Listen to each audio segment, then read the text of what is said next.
The day my sister called me, the poor one, I smiled, not because it didn't hurt. It did. It hurt in a place so deep that I thought my heart would never feel whole again. I stood outside the grand wedding hall wearing the only dress I could afford. It was a simple navy blue dress I had bought 2 years earlier for my church anniversary. I had ironed it 3 times the night before, hoping it would look new.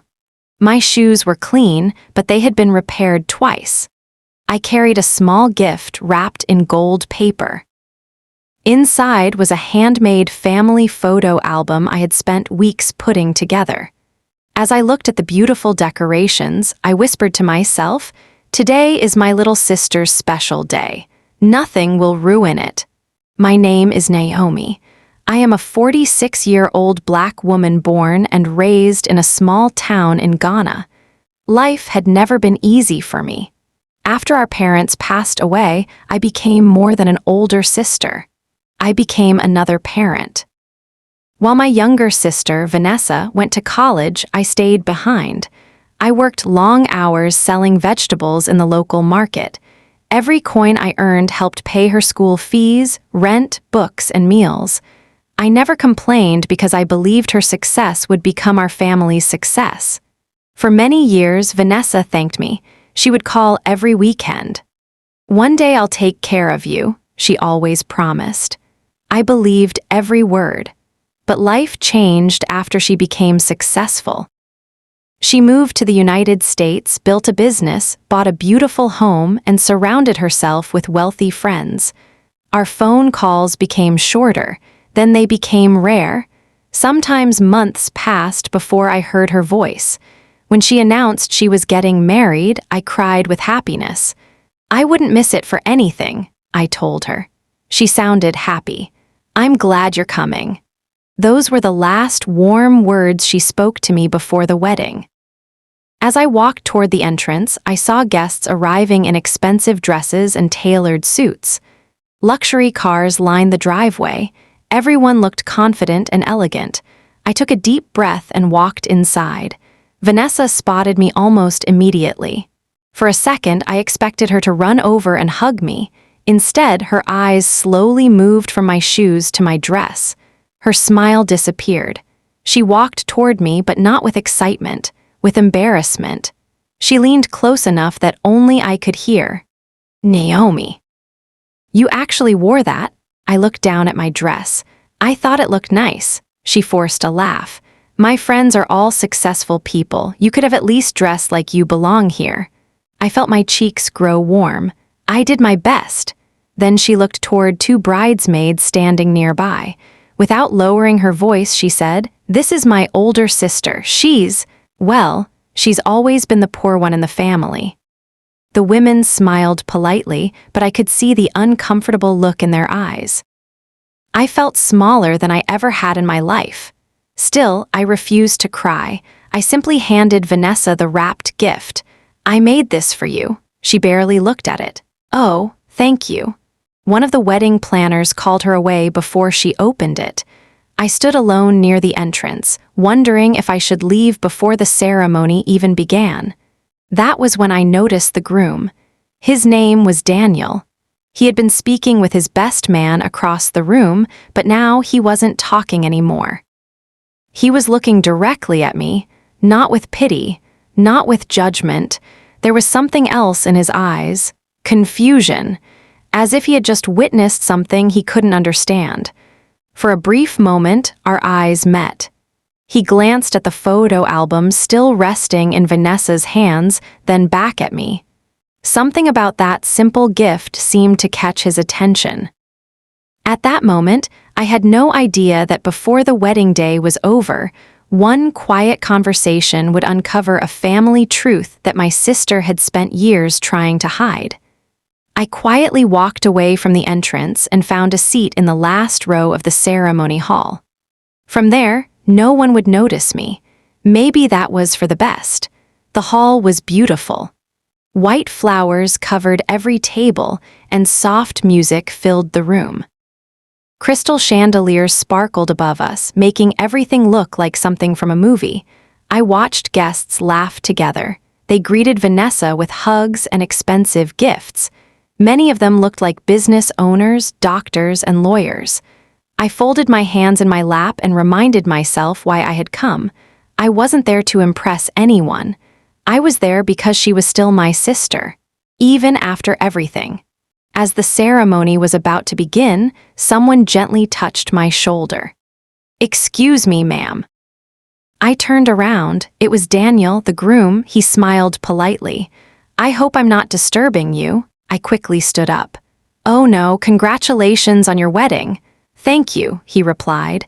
Then he looked toward the gift still sitting on a nearby table. "Did you make that photo album yourself?" I nodded. "Yes, every page."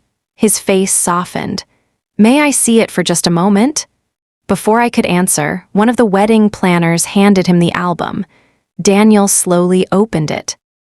The first page showed two little girls standing beside a small mud brick house in Ghana.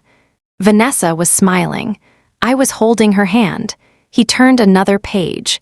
There was a picture of me wearing a faded market apron while Vanessa stood proudly in her school uniform. Another page showed her graduation day. I was standing in the background. My clothes were worn, but my smile was bigger than anyone else's. Daniel remained silent.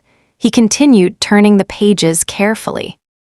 Every picture told the same story. I was always working. Vanessa was always studying. On the last page, I had written a short note. "Our parents taught us that family is life's greatest treasure. I have always been proud to watch you chase your dreams.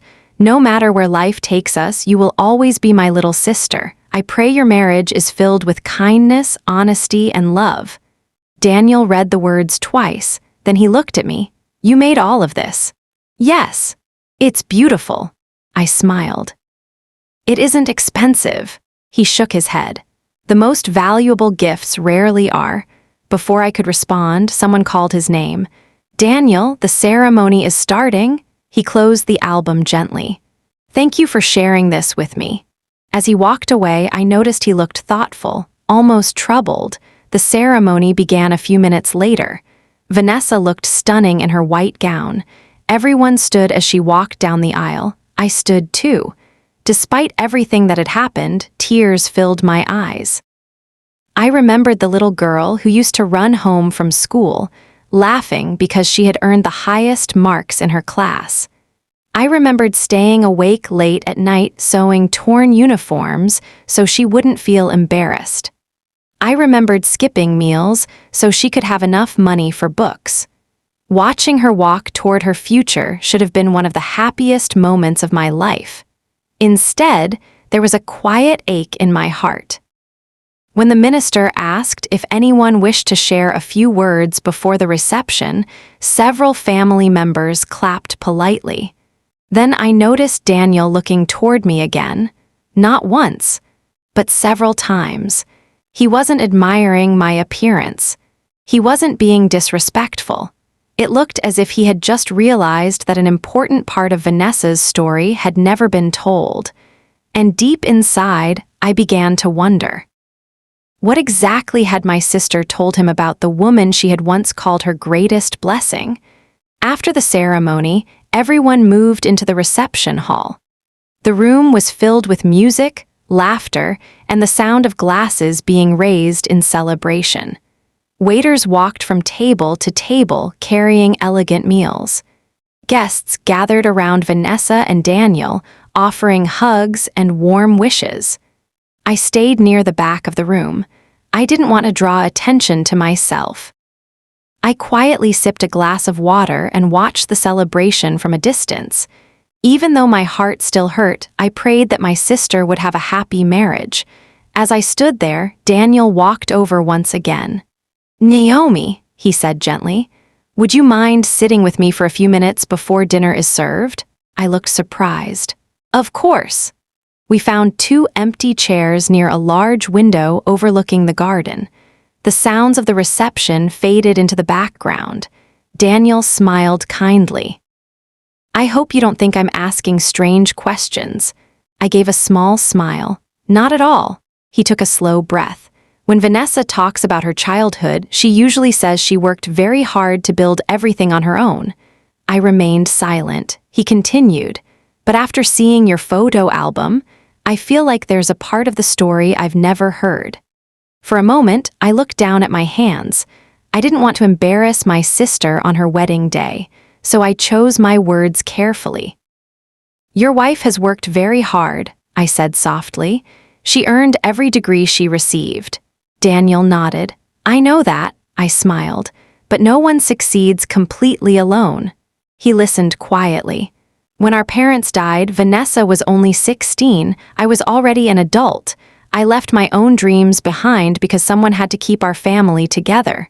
I spoke without bitterness. "I sold vegetables before sunrise. I washed clothes for neighbors. I cleaned homes during weekends. Sometimes I worked 3 jobs at once." Daniel's eyes never left mine. "I wasn't looking for praise," I continued. "I simply wanted my little sister to have opportunities I never had." He looked down at the photo album resting on the table. "So, you paid for her education?" I nodded gently. "As much as I could. And she never told me that." I smiled sadly. "Maybe she wanted you to see her strength." He looked thoughtful. "But helping someone doesn't make them weak." His words touched my heart. For the first time that day, I felt truly seen. Just then, an elderly woman approached our table. She smiled brightly when she saw me. "Naomi," I stood and hugged her. She was Mrs. Mensah, our old neighbor from Ghana. She had traveled to attend the wedding. She looked at Daniel and laughed softly. "You've been talking to the real hero of the family." Daniel raised his eyebrows. "The real hero?"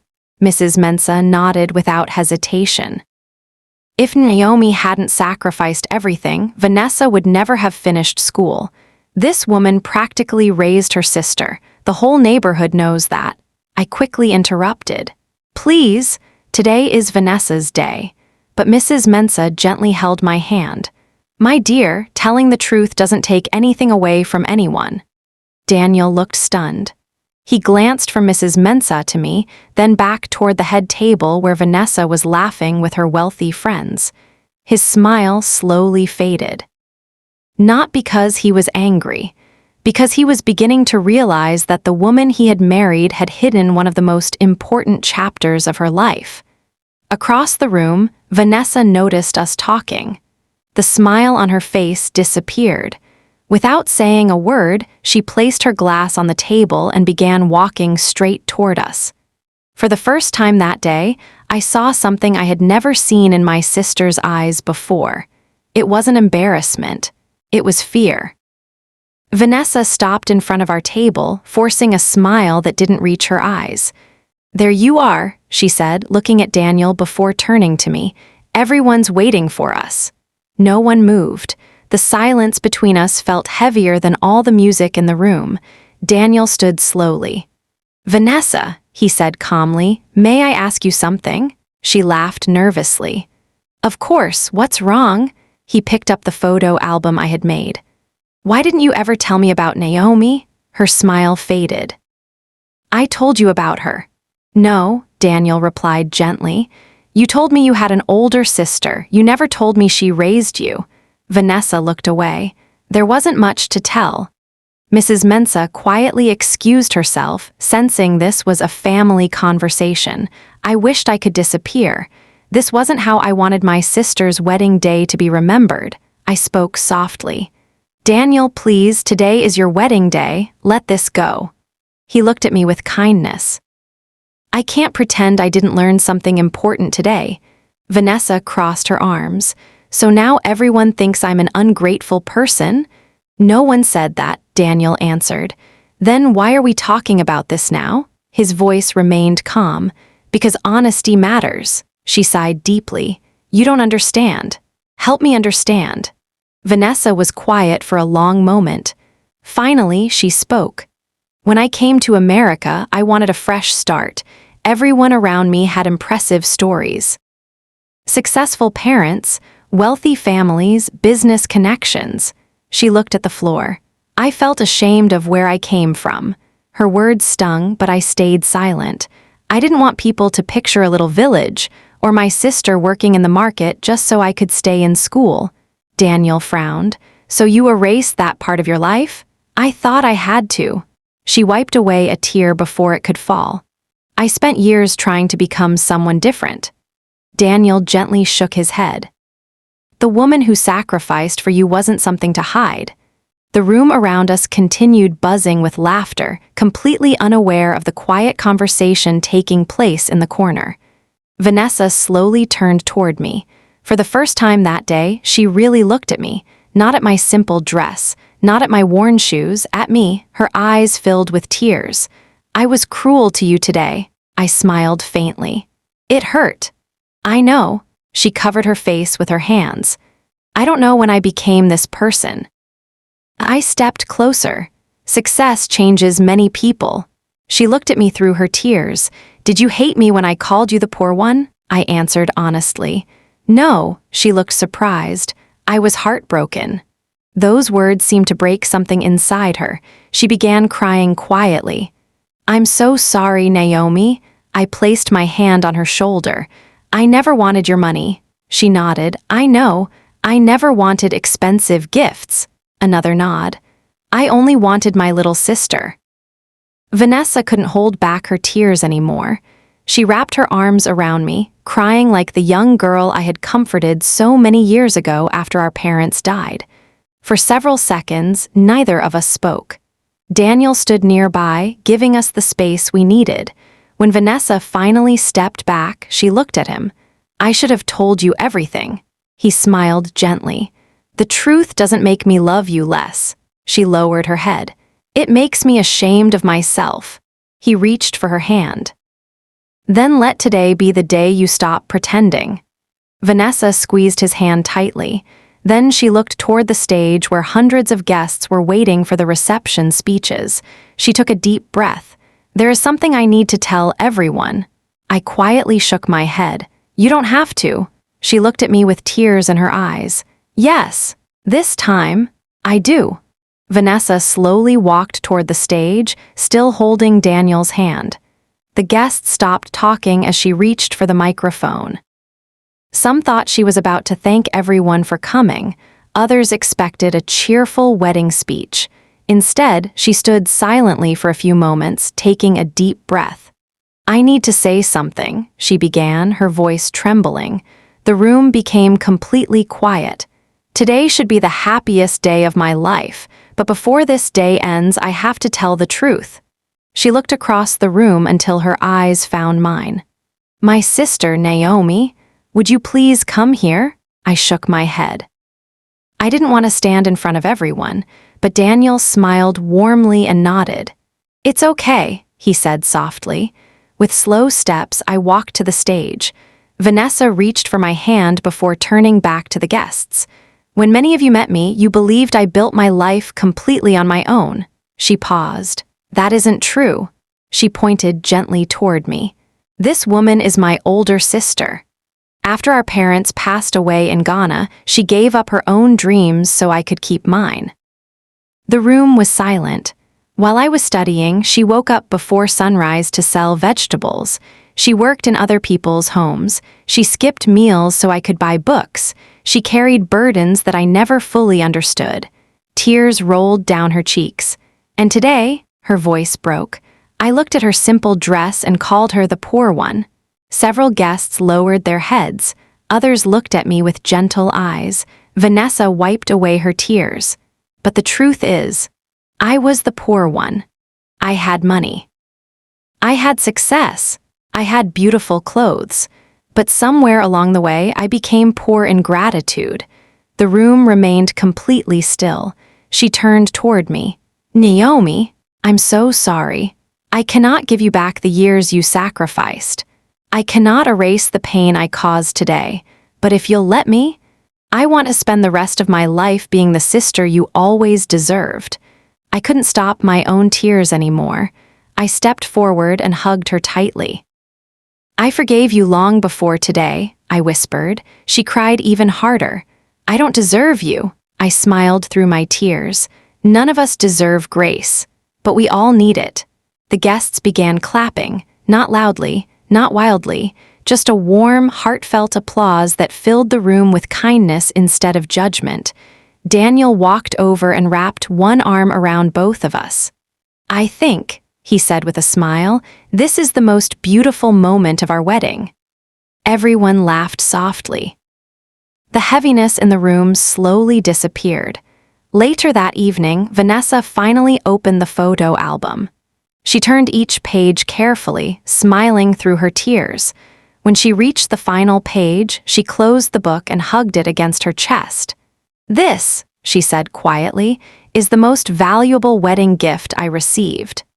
Months later, she visited Ghana with Daniel. Together, we walked through the market where I had spent so many years working. She didn't hide from anyone anymore. Instead, she proudly introduced me wherever we went. "This is my sister," she would say with a smile. "The woman who made my life possible."